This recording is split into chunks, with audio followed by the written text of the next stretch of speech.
Hi everyone, কেমন আছো সবাই? তো ভাবছিলাম ভিডিওটা শেয়ার করবো না, কিন্তু তারপরেও ভাবলাম যে না, ভিডিওটা শেয়ার করি। কারণ আমি যে ব্লান্ডারটা করেছি সেটা তোমাদেরও দেখা উচিত আর কি।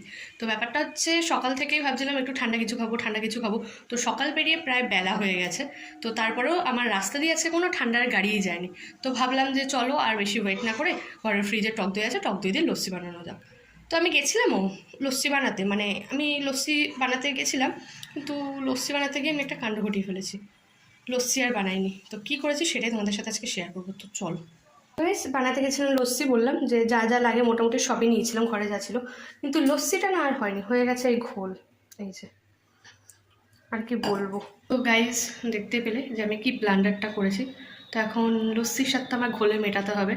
একটু ঠান্ডা খেতে চেয়েছিলাম, তো তার জায়গায় এখন ঘোল হয়ে গেছে। তো চলো ঘোল দিয়ে স্বাদটা মেটাই। আর কার কার ঠিক আমার মতন এরকম লস্যি বানাতে গিয়ে ঘোল হয়ে যায় অবশ্যই কমেন্ট